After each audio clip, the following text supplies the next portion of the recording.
Welcome to Digital Asset News. Take the top stories in cryptocurrency and digital assets and break them down into bite-sized pieces. Today, some spicy articles. First up, Ethereum Classic is up 100%, but 1000x may be on the cards, and why I think that's kind of ridiculous.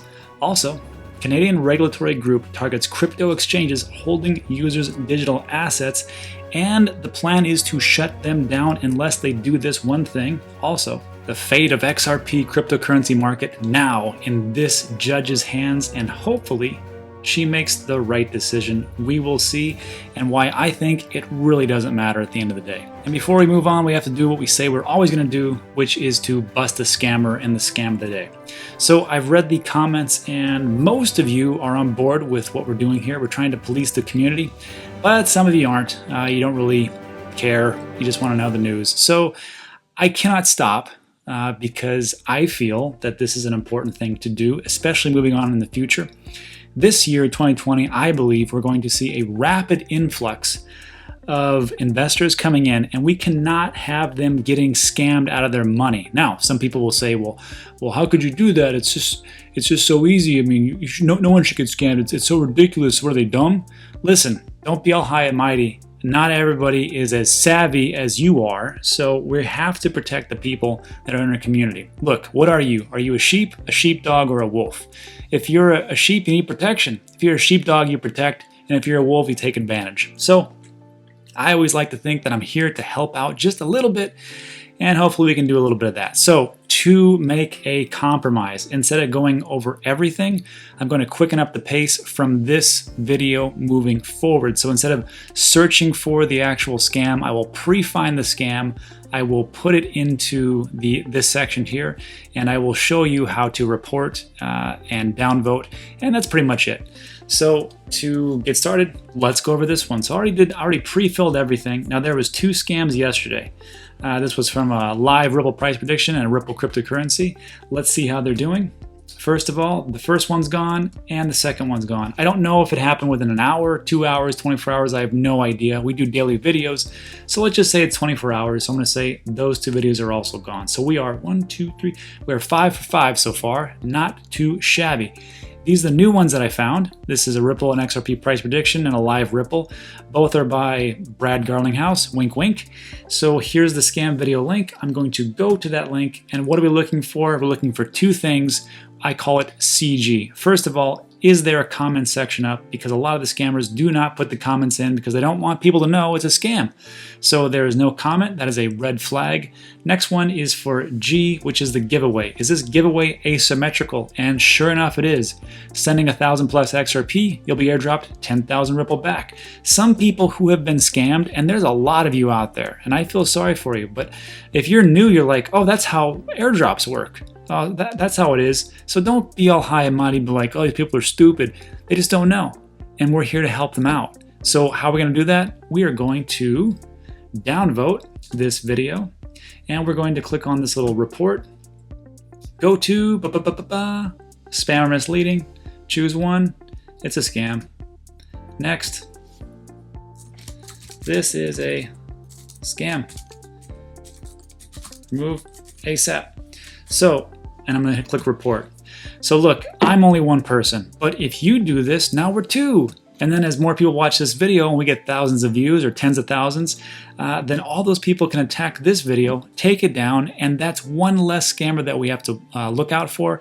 And it also helps the community itself because we don't need all this junk here. We want for mass adoption, and there's nothing worse than having newbies come in, spending a bunch of money, and then they get scammed for something like this, which they really shouldn't have. So help us out. Also, if you could do me a favor, share this video to everybody that is in your little community as far as cryptocurrency digital assets, and that goes a very long way. Also, let's do the second video real quick. We're looking for CG. There is no comments. It is an asymmetrical giveaway. We are going to downvote, flag or report. We're going to spam or misleading. Click on this, scams and fraud. Next. This is a scam. Move ASAP. And report. And we are done. All right. Now in my comment section listed below this video, you're going to find a link. It's going to say scam of the day. It's going to look something like this. You're going to click on the link in there. It's going to take you to a Google spreadsheet, which looks exactly like this. Find the last two or last one or whatever it is where it says date removed. If it's empty, that means it's still active. Please go ahead and click on that video link and downvote and report, and that's it. So moving on forward from now on, it'll just be me talking about how we need to protect everybody. I'm going to go right to the video, downvote it, report it, off you go. So if you don't really care about that, you don't really care about the community, you're just here for the news, sure. Just know that it's going to take me about 90 seconds each time to do that, so just fast forward the video. All right, moving forward. First up, Ethereum Classic is up 100%, but 1000x maybe on the cards. And I actually saw this on CoinMarketCap, and I was like, what the heck, Ethereum Classic? If you guys aren't familiar with it, Ethereum and Ethereum Classic, they did a split or a fork, and now we have two types of Ethereum. This is all based in ideology and rolling back, and I'm not going to go over the story, but Ethereum Classic is, kind of like Ethereum, essentially. It does smart contracts, a lot of good stuff, but it was like the redheaded stepchild to Ethereum. No one really cared about it. Now, because of this one thing that happened, everybody's all amazed about it, and I just not really sure why. Anyhow, but it states here, at press time, the top has flipped Cardano, Tron, and Monero, and is at 10th with a market cap of 1.3 billion, as each coin is changing hands at $11.95. In the past 7 days of trading, its price has more than doubled. So I was like, what? I don't know if that's true. So I took a look at CoinMarketCap 1, still Bitcoin. As we go forward, Litecoin, EOS, Binance Coin. Here's Stellar at 10, Monero at 11, 12 is Tron, Ethereum Classic is at 13. So it has gone up, but it has come back down a little bit. Now, all the different reporting sections like CoinMarketCap, there's other ones out there. They may fluctuate a little bit, but right now it looks like Ethereum Classic, the volume looks like 4 billion, and the market cap is at 100, or no, certainly it implies 116 million, and the market cap is 1.1 billion. So, and right now it's trading at a price of 10.04. So yeah, it went up a little bit down. The question is why? And it all comes down to this one small thing. Ethereum Classic tweeted out this post and said, hey, look, proof of work will be the base layer in the blockchain industry stack. The reason is that it's orders of magnitude more secure than proof of stake and other consensus systems. And they say this is why Ethereum Classic will rise 1000x in the medium to long term. So 1 through 6, it says there's going to be only 3 or 4 chains or 3 or 4 cryptocurrencies that will exist at the base layer. So just 4 from the thousands that we have now, with market shares of 50%, 25%, 12.5%, and 6.2%. Proof of work will be the base layer in the blockchain industry stack because it is orders of magnitude more secure than proof of stake and other consensus mechanisms. Ethereum Classic is the only secure proof of work smart contracts platform at the base layer. All right. And Bitcoin will be the largest one, 50%. And then it just goes on to say, that's why. Essentially, it's saying that Ethereum Classic is going to be one of the 4 left when all this fighting is over. And because it is a proof of work and it does smart contracts, it's going to blow pretty much everybody else out the water besides Bitcoin. Now, I don't think just because it is proof of work or proof of stake and that's what's going to make it happen. And what's even more surprising to me is that just by a tweet, you can go up 20%. That's amazing. And just because it says, hey, we went up 1,000 or 100x, but we're going to go up 1,000, 10,000x. So just watch out. And everybody's like, oh, great, sounds good. And I got to tell you, even I saw it, I'm like, 1,000x. I like that because I'm greedy. So I looked at it and I go, let's take a look at CoinMarketCap. Let's take a look at the fundamental. Let's see what it's all about. And I'm like, what the heck? I almost slapped myself in the face. I'm like, why would I get into this?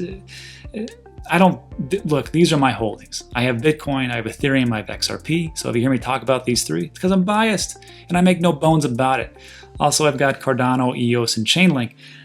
So Ethereum Classic comes along, sure, whatever. But I just don't think it's going to go up 1,000x just because it says, look, we're going to stay proof of work and not proof of stake.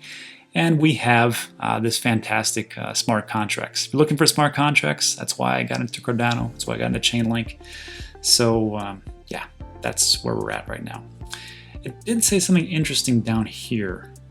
It says here, nonetheless, Ethereum Classic maintains its original vision and developers don't plan to follow Ethereum's shift to a proof-of-stake system dubbed Serenity. Serenity will incorporate sharding and probably layer 2 scaling solutions. So basically what it's saying that they started with proof of work, Ethereum and Ethereum Classic. They're going to stay proof of work while Ethereum goes to proof of stake, and all the developers are not going to go along with that, and they're going to stay as proof of work. So I guess it just comes down to time will tell, and we will see. All right, next up, the Canadian regulatory group targets crypto exchanges holding users' digital assets. And this was interesting because it seems like 2020 is going to be the year of the halving in May 2020. It's also going to be the year of regulation, and it's also going to be the year of central bank digital coins. I'm convinced of that, and I'm excited to see the regulation come forward because we have too many scams and nonsense going on in this system and area that it has to be done. Sorry to say it, but that's just how it has to be. So the Canadian Securities Administration, or CSA, said transactions without immediate delivery constitute derivatives sales. Even if the custodied asset is generally recognized as a commodity, such as Bitcoin, it can be classified as the sale of debt or of an investment contract, a transaction that comes under the county's securities law. So basically what they're saying is if you go into a Canadian cryptocurrency exchange and you buy a digital asset like Bitcoin, and you don't immediately get that Bitcoin and put it into your own wallet, that exchange could be guilty of a securities infraction, which I think is kind of odd that they went from hands-off type of thing to all of a sudden, boom, crashing down. I mean, I guess it's not that odd because, I mean, as it goes on in this article, you're going to see why they had to do what they did. There's a problem, though, and I see it like, so some people just aren't really well-versed with digital wallets. You know, it's a new thing. So now you're going to have them go into a cryptocurrency exchange, link up their banks, and then go, okay, you're going to buy this digital asset, cryptocurrency, and it's going to change the world. And also, not only do you have to buy it, but now you have to use all these codes, and you have to send it to this digital wallet where, you know, it doesn't exist anywhere, just on this wallet in numbers, and, you know, that's all it is. So if you can get that done, that'd be fantastic. Look, it's hard enough to get people just to buy it, but then for them to say you've got to transfer it to your own personal cold wallet, whether that be a Ledger Nano S or Nano X or whatever they got out now, or a paper wallet or something else, then I think it's going to be very difficult for people to kind of get into the space, especially for the older generation, but we'll see. Anyhow, it states here that exchanges that facilitate immediate delivery will be exempt, according to the CSA. And it's unclear what time frame the group has in mind for its transaction to qualify. So yeah, so they're saying, look, you got to get it off fast, but and they're like, well, how fast? Well, we're not going to tell you how fast, but just make sure it's fast. Well, what the heck does that mean? It could be anything. And that's the problem with, like, when these agencies kind of crack down, they kind of like, let's just get this done so we can protect the consumer, and then we'll worry about the stuff later, you know? And that's kind of how it's going right now. Now, there was a reason for this, and I understand why they did it, because it's all about protecting consumers, you and I, right? Especially people who just aren't well versed, the people that get scammed, like we just talked about. But it states here, Canada has been rocked by 2 exchange scandals in the past year. 1 year, 2 scandals. Users of the Quadriga exchange were unable to recover more than $190 million worth of funds when founder Gerald Cotton died mysteriously in December 2018. Cotton had siphoned users' holdings to fund his own personal lifestyle, according to an Ernst & Young report. Also, on top of this story, they are actually going to exhume his body to make sure he is actually dead and in the ground. That is how much people do not believe this story, and it's going to be interesting. Now, apparently he went to India, and he died from Crohn's disease, which is like an autoimmune disorder of the intestinal tract, and it's kind of rare for that to actually happen. So if that body's not there, that's going to be interesting. Moving on, it says in November, the British Columbia Securities Commission was forced to seize the Einstein exchange after users complained they couldn't access their funds, accounting to somewhere between 8 and 10 million. And the exchange wallet had been almost entirely drained. So look, this is why they had to crack down. It's kind of like a catch-up game, right? They should have been in there in the beginning, but now that they're all aware of it, all these different governmental agencies, US, Canada, Europe, now they're like, whoa, we gotta actually do something. And they're kind of like just like, you know, playing hot potato, like, oh, let's do this, let's do this, let's do that. So they're just throwing things at the wall to see what sticks, but they're really not going into the minutia of everything. And this is the problem with that. So I'm glad that there are some agencies, there are some groups in cryptocurrency that are stepping forward to the regulators in America, to Congress, and saying, look, and they're smart. They're like, hey, we got to shape this our own way, because if we let the government do it, we know what's going to happen there. It's going to be just a disaster. So let's get in there, have that discussion, and mold it the way we want it to go, as opposed to how people in Congress, whose average age is probably 60s and above, have them mold it to that. So yeah, I'll commend them. There was a story there yesterday. Ripple has spent they spent 480 million in 2018. No, sorry, 480,000, excuse me, and 170,000 in 2019. So almost $1 million for lobbying different congressmen and senators and agencies to shape it the way that they want to. So if you don't think that Ripple and XRP is going to be a powerhouse, I don't know what to tell you. Anyhow, moving forward. So speaking of which, the one reason it may not be a powerhouse is this little money, and I don't think it's really gonna matter. So the fate of the XRP cryptocurrency market is now in this judge's hands. Looks sweet, like a sweet lady. All right, a federal judge's interpretation of the hazy definition of securities and public offerings in the cryptocurrency world could determine whether an investor class action proceeds against financial tech company Ripple. Chief District Judge Phyllis Hamilton of the Northern District of California heard Ripple Labs' case for dismissing a class action claiming the San Francisco company deceived investors of its XRP cryptocurrency. If the case proceeds, it would not only threaten to eliminate XRP's utility as a currency, but it would upend and threaten to destroy the market, which has seen $500 billion in trading in the last 2 years. And this is one of the briefs put forward by the Ripple's legal team. They said, look, if you don't dismiss this, it's going to essentially destroy the whole, XRP ecosystem and all the investors, which if you've ever been sued like I have, you just know that you put in so much stuff in these briefs and dissertations that it's the reason why you do that is just to see what sticks, essentially what it comes down to. I'm not a lawyer. I don't play a lawyer on TV. I don't know half of the stuff that this, that would ever be in any kind of brief and law speak. But I can tell you, I know what happens by personal experience. And I can tell you, I'm not really worried about this lawsuit. I'm going to tell you why in a bit.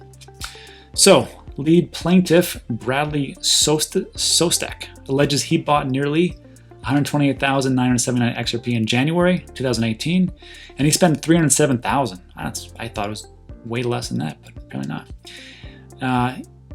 That's how much it was worth, and he sold his XRP for a loss of 118,100 the following week. Well, that sucks.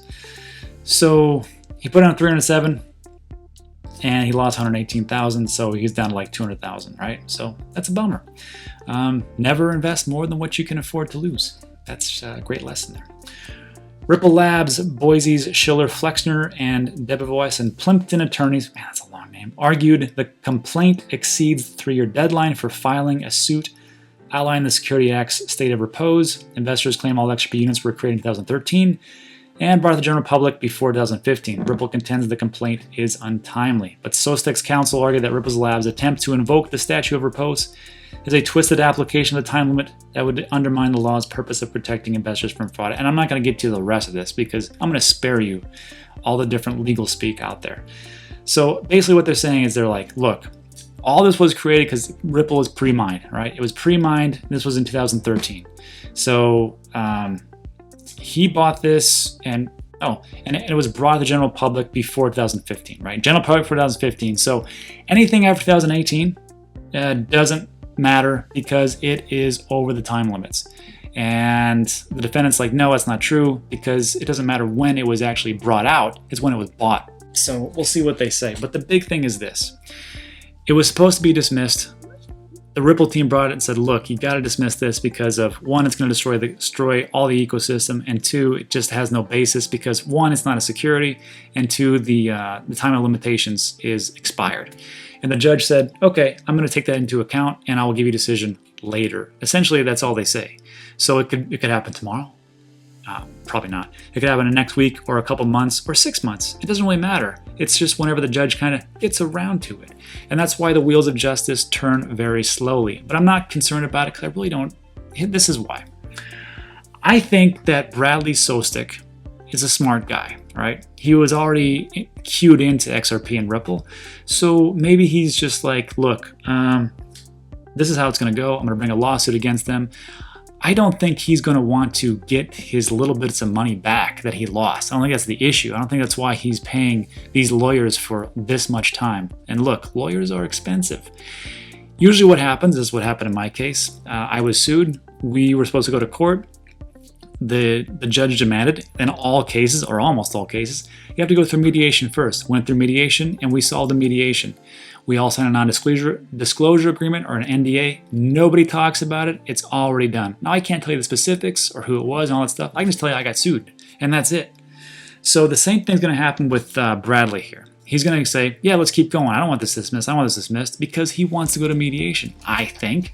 I think he wants to go to mediation. He wants to tell Ripple, look, you want this to go away? You pay me. You pay me fat, and I'll sign that NDA, and I'll go away. That what you want? Let's do this. And that's it.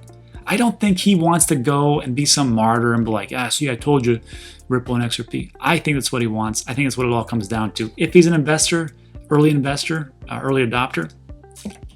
I'm 99% sure. I could be wrong. Look, I'm wrong all the time, but that's what I think is going on here. Anyhow, lastly, I will say that's what he wants. The last thing I'm going to say is I don't really think this is a big deal, even if in the realm of possibility, it goes to the courts. They say, yes, Bradley, you are correct. It is a security. Here's your money. SEC comes down and goes, the case is interesting. We're going to use that as precedent, and we're going to investigate into Ripple a little deeper. We're going to declare it a security, and we're going to have you pay a big fat fine, just like we did with EOS.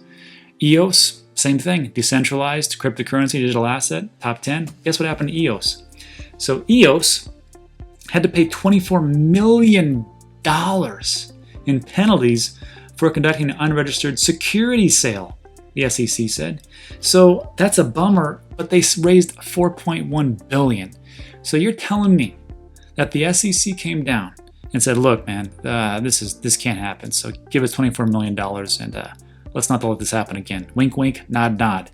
And not only that, did they say, okay, that's because of your initial securities ICO, but Block 1 said the settlement only applies to the sale of the original ERC20 tokens it sold. EOS holders swapped their Ethereum-based tokens with the proper EOS tokens when the network first went live, being truly decentralized.